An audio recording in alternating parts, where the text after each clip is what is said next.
Our Nate Salazar has been following this story throughout the day. He's here for you now live with the latest from a home in Lansing that police have surrounded. Nate, what is the latest? Siobhan, I am at the corner of Verlinden and Drexel Road, where police say that they have found the suspect's car at this red house behind me, and surrounding it, a large state police presence. You can see armed officers, an armored vehicle, and even the Michigan State Police bomb squad has shown up. Now, this is confirmed to be related to the continuing search for 31-year-old Marcus Oglesby, whose name was mentioned multiple times by police through the megaphone. Officers with guns drawn set up a perimeter and are waiting for Oglesby to come out, assuming that he is indeed in there. One officer has been firing what appears to be tear gas charges into the residence. In doing so, breaking out multiple windows, and you can even smell it in the air. A neighbor who lives 2 doors down said he was blindsided by the huge response. They came earlier today actually to look at footage from my security cameras in my backyard, and they were able to narrow down kind of the time frame of when the Jeep arrived that they were looking for. And it looks like now they've got, I don't know, every cop in like the state here. So there's tear gas. They just sent like a little robot guy in, it looked like, but it doesn't seem like they're getting a response so far. Now, this is just the latest step in an investigation that's been going on since this morning, when the Michigan Department of Corrections officers were led on a chase with Oglesby and even got into a brief shootout. Oglesby was last seen at the Westland Center Plaza at the corner of Saginaw and Waverly. Officers say he got out of his black Jeep and ran eastbound. Michigan State Police have confirmed with 6 News that nobody was hit in the shootout and that Oglesby is still on the loose. And that is going to bring us right here, where police have made entry just a few minutes ago, and they've been in there for, I want to say, about 10 minutes so far, and have not retrieved Oglesby from the residence that we've seen. We're going to stay here on scene and give you updates as they become available, so be sure to follow us on 6 News tonight. Here for you live in Lansing, Nate Salazar, 6 News. We're going to start now by the high school with our 6 News reporter, Nate Salazar. Nate, what can you tell us? Well, Kiera, yeah, we've moved a lot closer to the school than we were able to this morning. And you can see behind me, there's still a few police cruisers dotting and blocking the entrances into the school. But there was a lot more this morning. Police from all across the area, ambulances, firefighters responded to the scene. Police say that it is under control now. A lot of emotional parents were confused this morning, coming up to me crying, asking, where is my kid? How can I get to him? Police say it is under control. Meridian Township Police tell me they received a singular call to their dispatch center about shots fired in Okemos High School just after 9 o'clock this morning. Officers responded quickly and cleared the building. At this time, students are safe, the building is secure, and there is no imminent threat. Police are aware that similar calls were made to other Michigan schools this morning. However, all of those were cleared as well. No shots were fired in the building. There's no indication of any kind of violence. There are no injuries to any students. Currently, officers are working to reunify parents and children. That's exactly right. Police also tell me that there is going to be serious charges held against the person who made the false call. Students were initially evacuated to the football field, but have since gotten onto buses and got taken somewhere off the premises to reunite with their parents. We will keep you updated both on air and online as we receive more information about this incident. Here for you in Okemos, Nate Salazar, 6 News.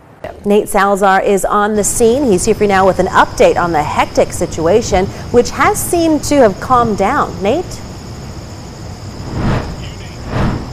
Yes, exactly right. I'm currently standing on the intersection of Clark and Watson. And as you can see behind me, although most of the smoke is lingering along with many firefighters, police have cleared the area for the most part. A barn fire happened just down the road here, and it started as a police standoff with a barricaded suspect. Now, it all started around noon today when neighbors tell me they heard dozens of gunshots. Bath Township Police set up a perimeter alongside Clinton County law enforcement and Lansing Police.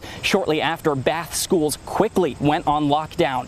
When 6 News arrived on the scene around 12:30, we heard additional gunshots and armed officers surrounding the property.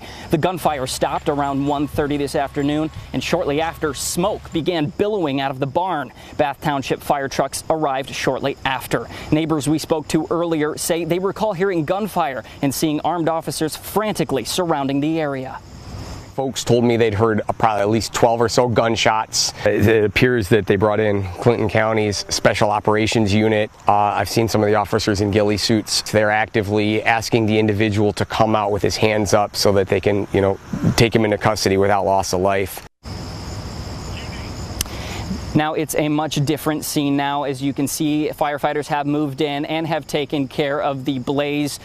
We have no official word from law enforcement quite yet, but as soon as we get it, we're going to be letting you know both on air and online at WLNS.com and on our 6 News shows. Here for you in Bath Township, Nate Salazar, 6 News. This morning, police provided a few details about the suspected gunman. So joining us now live with those details is 6 News reporter Nate Salazar. Nate, what can you tell us? Well, Jorma and Kiara, I'm out here on campus, and behind me you can see the MSU Union, which was one of the locations of the shooting. Now, interim deputy MSU Police Chief Chris Rossman says that the shooter had no affiliation to Michigan State University at all, not a student, not staff, and he also says that they have no speculation of any motive for the shooter. Interim MSU President Teresa Woodruff also spoke at a press conference at 1:30 this morning. She says that there will be no campus activities, and they've all been canceled for the next 48 hours, and there will be resources available for staff and students at the Hannah Community Center during that time. But Rosman says that this will be a time for healing for many, and there's still a lot of work to do. There is no longer a threat to campus. We believe there to only be one shooter in this incident, and there is no longer a need to shelter in place on campus. This is still a fluid situation.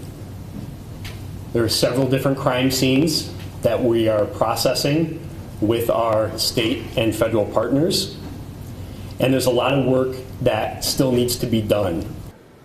Well, MSU police also tell me that the next press conference they'll be holding is at 8 a.m. this morning. 6 News will be there and will bring you any new details that come out on air and online. Here for you in East Lansing, Nate Salazar, 6 News. Nate Salazar is live on the scene after speaking with fire crews and neighbors. And Nate, what's it looking like there now? Well, Kiara, as you can see behind me, the house is no longer engulfed. It has been extinguished for the most part. Lansing Fire Department arrived on the scene at 8:35 this morning, and while they were able to get a few of the residents in ambulances, one person was not able to make it out, and the body has yet to be recovered. Neighbors tell me 2 people were found jumping from the 2nd story, and they attempted to get back inside to rescue the 3rd, but were unsuccessful. Fire crews say they made an aggressive attack, but were unable to get inside the structure due to the fire's severity. 6 News crews say the 2 residents have been escorted by EMTs, and they have since been taken to the hospital. Lansing Fire Chief Mike Tobin tells me they do not know the cause of the fire yet, and the investigation could take some time. Upon arrival, crews saw very heavy fire conditions immediately upon arrival, coming out from numerous windows, doors blocked, etc. Not only do we have to find the cause and origin of the fire, we also have to make sure that when that is done, that the structure is in a safe condition. Well, fire crews are still in the breakdown process, and there's no worry about the fire spreading. As you can see, smoke and any flames have been cleared out from behind me. The chief does tell me that the road will remain closed and investigators will remain on the scene throughout the rest of the day. But 6 News will keep you updated both on air and online as we get those details throughout the day. Here for you in Lansing, Nate Salazar, 6 News. All right, Nate Salazar was at the high school this morning, has been following this incident for us. He's here for you now with all the details about exactly what happened. Nate? Sherry, that's exactly right. I'm out here at Okemos High right now, and it's a very different picture this evening, as this morning we were greeted by dozens of police cruisers blocking off roads alongside ambulances, fire trucks, SWAT teams, and armed police officers, and then a bunch of crowds of parents worried and confused, wondering how to see their kid. The chaos was all spurred by a singular 911 call that was made to Ingham County 911 Center, claiming there were shots fired inside Okemos High and students dead just after 9 o'clock. Meridian police say they immediately made contact with the school, and the entire district was placed in a lockdown. Officers arrived within 3 minutes, and after clearing the school, police determined no shots had been fired, no one was injured, and there was no active threat. At around 9:35, students began evacuating to the football field, and soon thereafter to a location off school property where they could be picked up by their parents. Fortunately, this was a false call.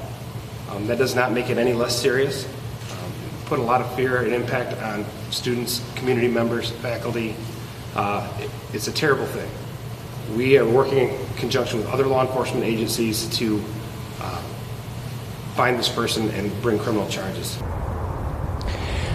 Well, the FBI has since taken over the investigation, as this has not just happened in mid-Michigan, but rather schools across the state have received similar calls today. Okemos High School officials have declared that there will be no school district-wide tomorrow to allow students, staff, and parents to recover and process what happened here today. Sherry, back to you.